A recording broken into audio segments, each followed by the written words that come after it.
Hey there, Quilt Maven Dave here, and I wanted to show you why I think dental floss is your best friend.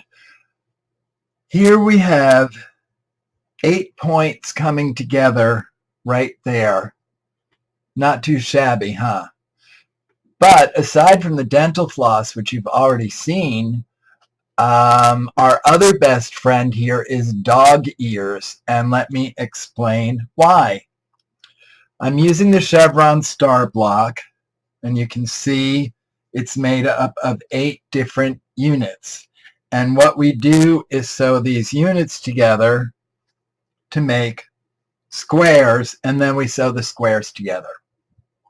So the first thing I want to do is take one piece and put it on top of the other, get my points aligned, and I always start sewing from the center of the star, or what will turn out to be the center of the star.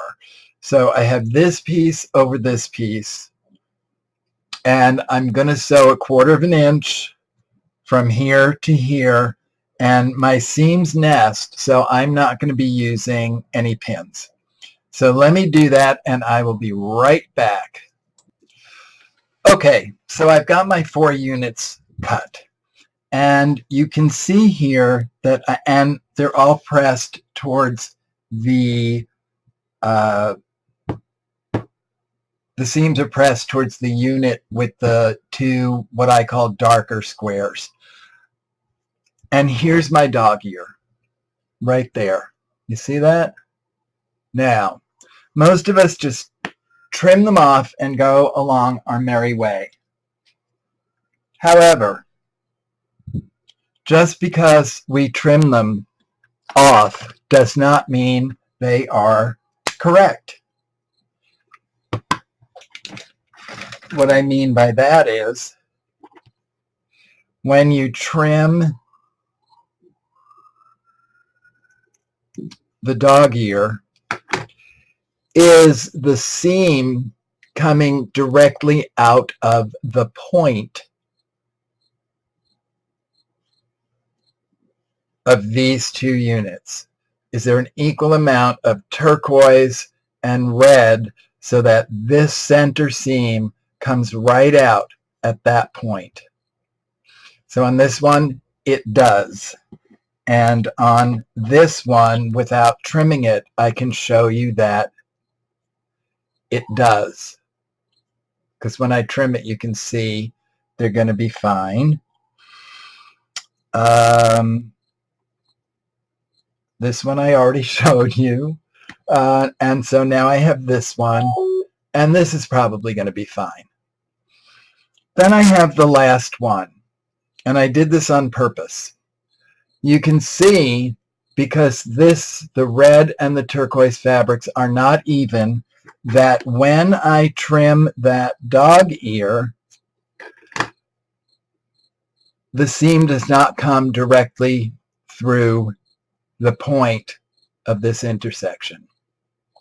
So what I then do is I look at which side has more fabric showing, and in this case it's the red. So I turn this and I look at the red fabric, and I take my scissors and I put them right on the point, and I just shave off a little bit of the red fabric, and now that's coming directly out of the point on this unit. If you didn't do that, you have no chance of ever getting points that look like this when they're put together. Or this, just to show you that it works. Okay.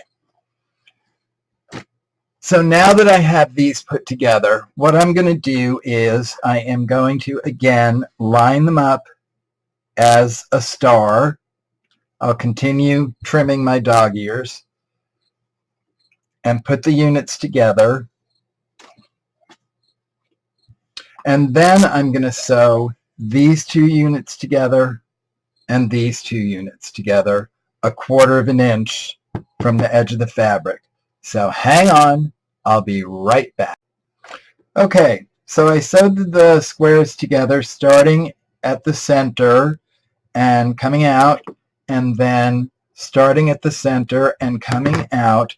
And if you look closely, you can see that the red and the turquoise come together exactly as they should in a perfect point right there, and exactly as they should in a perfect point right here.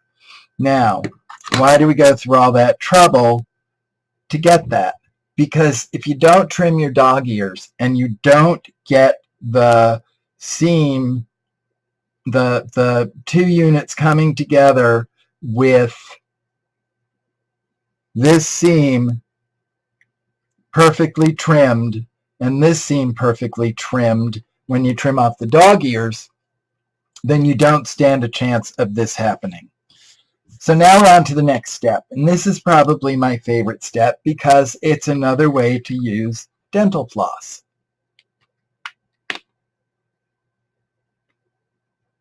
So I have Glide dental floss, and I am going to get one of my Dritz basting needles out, and I like the basting needles because they're longer. See how long that is? And the eye is a long, a long eye. It sounds like we're doing spelling. Anyway, I'm going to thread that needle with the floss, and the reason I like Glide is because it holds its shape pretty well. And I am going to sew this unit on top of this unit. All right? So the first thing I do is find the point right there where the red and turquoise come together. And then I unthread the needle and I put this over the other piece. And now I thread the dental floss that's going to go through that point.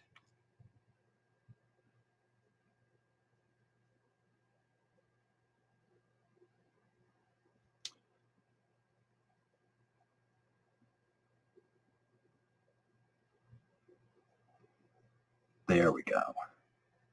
Okay, so now I take my needle and I put it right through this point. And I pull it through. And I'm going to unthread it because this is the only one I'm doing.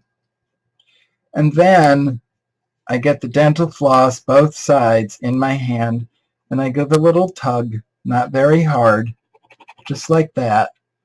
And now I know that my points are aligned, one right on top of the other, and I can see that there's not exactly, these pieces, these edges are not lining up exactly, but I don't care because what's most important is that those points line up. So I'm going to start sewing here at 1/4 inch, get to this intersection. No, I don't use pins because these seams are going to nest nicely. Once I pass this intersection, then I'm going to start to look at where my thread comes out of the fabric. And then what I'm going to do is, as I sew past the dental floss, I'm actually going to sew 2 threads to the right of where the floss comes out. I hope you can see that. And I'll sew over the floss. I'm into the seam allowance. Okay? So I'm going to do that, and then I'll be back so that I can show you how well it works. Okay, so I sewed from here to here with 1/4 inch. Oops, sorry about that. With 1/4 inch. And then when I got to where the dental floss is coming out of the red fabric, I sewed a little bit to the right I sew down, and then I only care about where that dental floss is coming out. Got it? I hope.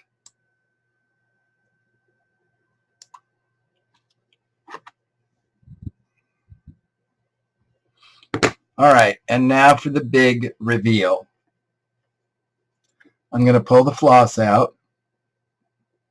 Now this time I was lucky. I didn't sew over it, so it didn't shred, and I have a perfectly good piece of floss to use again the next time. And when I open it up, you can see